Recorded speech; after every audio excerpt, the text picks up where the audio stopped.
نحمده ونصلي على رسوله الكريم اما بعد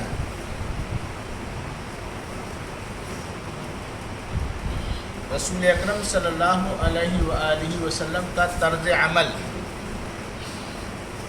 اس آخری عشرے سے متعلق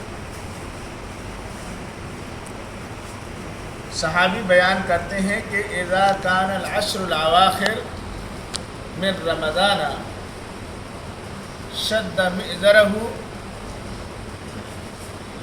واحیا لیلہ وایقظ اہلہ. جب رمضان مبارک کا آخری عشرہ آتا تو رسول اکرم صلی اللہ علیہ وآلہ وسلم اپنی اور زیادہ کمر کس لیتے. یعنی ویسے تو پورے رمضان مبارک میں آپ ہر قسم کی چھوٹی ہو یا بڑی کوئی بھی نیکی کا کام ہو، خیر کا کام ہو، بہت زیادہ انجام دیتے، کثرت سے، شوق سے. لیکن بطور خاص جب اس رمضان مبارک کا آخری عشرہ چل رہا ہوتا، لگ جاتا، تو آپ اپنے آپ کو بالکل کمر بستہ کر لیتے، بالکل تیار کر لیتے، ایسے کہ اب اس کا کوئی بھی لمحہ مجھ سے چھوٹنے نہ پائے، مجھ سے ضائع نہ ہونے پائے. رسول اکرم صلی اللہ علیہ وآلہ وسلم کے بارے میں یوں بیان فرمایا، شد مئزرہ، آپ اپنے ازار کو کس لیتے، احیا لیلہ، اس آخری عشرے کی راتوں کو آپ پوری رات بیدار ہو کر گزارا کرتے، ایقظ اہلہ، اور اپنے گھر والوں کو بھی جگاتے، بیدار کرتے.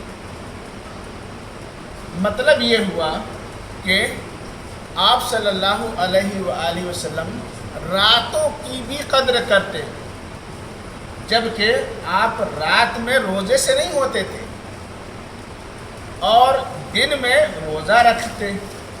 تو دن میں جبکہ ہم اور آپ روزے سے ہیں تو ہمیں اور آپ کو چاہیے کہ اس دن میں بھی اپنے آپ کو بہت زیادہ اب اہتمام کریں کسی بھی قسم کی برائی سے بچنے میں.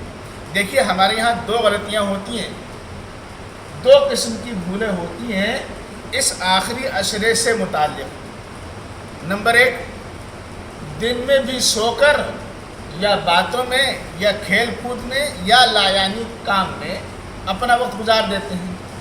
ایک غلطی تو یہ ہوئی بہت بڑی والی، جبکہ یہ آخری عشرہ اب ہم سے اس بات کو بیان کر رہا ہے کہ روزے رخصت ہو رہے ہیں، معلوم نہیں کہ اب وقت زندگی میں اگلا میسر ہوگا یا نہیں.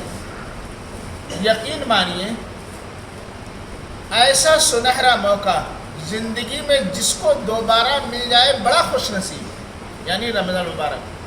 یہ کبھی آپ کو یاد آئے گا، ممکن ہے کہ مرنے کے بعد قیامت کے دن یاد آئے کہ ہمیں بتایا جاتا تھا، لیکن ہم اس کو اہمیت اور فضیلت نہیں دیتے یا اس کی وقت اور قدر و قیمت نہیں جانا کرتے تھے.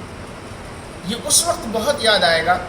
یہ سنہرا موقع جس کو مل جائے اس وقت، یقین مانیے کہ سب سے اچھا بہتر موقع ملا ہوا ہے. اگلا سال بھی اگر میسر ہو جائے خیر و عافیت کے ساتھ تو قسمت یہ نور ہو جایا کرتی. اس لیے اس وقت کو بہت ہی زیادہ اہمیت کے ساتھ گزاریے. کچھ بھی درود شریف ہی صحیح آپ کی زبان سے اگر ادا ہو جائے تو آپ کے لیے بہت بڑی خیر خواہی. اللہ کی تسبیح میں سبحان اللہ، الحمدللہ، ذکر و اذکار کے کوئی بھی کلمات آپ سے ادا ہو گئے، یہ آپ کے لیے بہت بڑی خیر خواہی، بجائے اس کے کہ ہم تسبیحات میں، ذکر و اذکار میں لگے.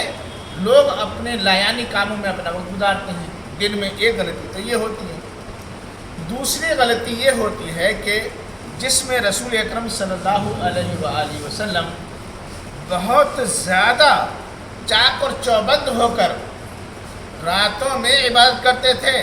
ہمارا حال یہ ہوتا ہے کہ ہم راتوں کی بھی کوئی خاص قدر و قیمت نہیں جانتے، الا یہ کہ چند لوگ، ورنہ لوگوں کی اکثریت یہ ہوا کرتی کہ وہ گئے اپنے سو گئے یا اپنے ادھر ادھر کی کاموں میں راتوں کو کچھ تو وقت گزارتے ہیں ادھر ادھر کھیل کود میں، کچھ وقت گزارتے ہیں ہوٹلوں پہ بیٹھ کر کے، کچھ وقت لوگ ادھر ادھر ایسے ویسے ہی اپنا وقت گزار کر کے سونے میں گزار دیتے ہیں۔ حالانکہ یہ اتنے سے قلیل دن، 8-10 راتیں مشکل سے، اور اگر مسلسل 10 راتیں آپ قیام نہیں کر پا رہے ہیں تو کم از کم 5 طاق راتیں ہی قیام کرتے ہیں۔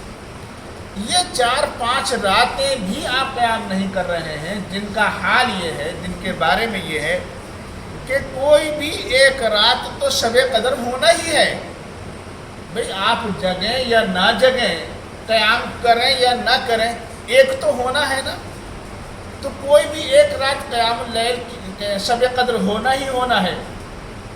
ان 5 میں سے ہاں یہ نہیں متعین ہے کون سی ہونا ہے، تو کم از کم اس کی تلاش کے لیے جن کی عبادت کو اللہ رب العالمین نے 1000 مہینوں سے بھی بہتر بیان فرمایا ہے، اللہ تعالیٰ نے اتنے اچھے گولڈن چانس کو ہم چھوڑ دے رہے ہیں۔ یہ ہماری دوسری بہت بڑی بھول ہے۔ معلوم نہیں، یہ سوچا کرو کہ زندگی میں آئندہ کبھی حاصل ہوگی بھی یا نہیں۔ اگر یہ زندگی کا میرے آخری رمضان ہوا اور اس میں بھی میں نے ان راتوں کو اور اس عشرے کو گنوا دیا، تو یہ ہم سے زیادہ بدقسمت اور کون ہوگا اس وقت جب قیامت کے دن ہم اپنا حساب و کتاب دینے کے لیے اللہ کے یہاں حاضر ہوں گے، یا اپنی نیکیوں کا اجر لینے کے لیے حاضر ہوں گے۔ تو اس وقت اگر یہ جیسی نیکی نہ ملے ہمارے رجسٹر میں، نام اعمال میں، تو پھر کیا فائدہ، یا کتنی بڑی بدقسمتی ہماری اس وقت محرومی ہمیں ہاتھ آئے گی۔ اللہ تعالیٰ ہمیں اور آپ کو نیک عمل کی توفیق عطا فرمائے، اس آخری عشرے کی قدر و قیمت کو جاننے اور قدر و قیمت سمجھنے کی توفیق عطا فرمائے۔ آمین۔ وصلی اللہ علی نبینا محمد وعلی آلہ وصحبہ اجمعین۔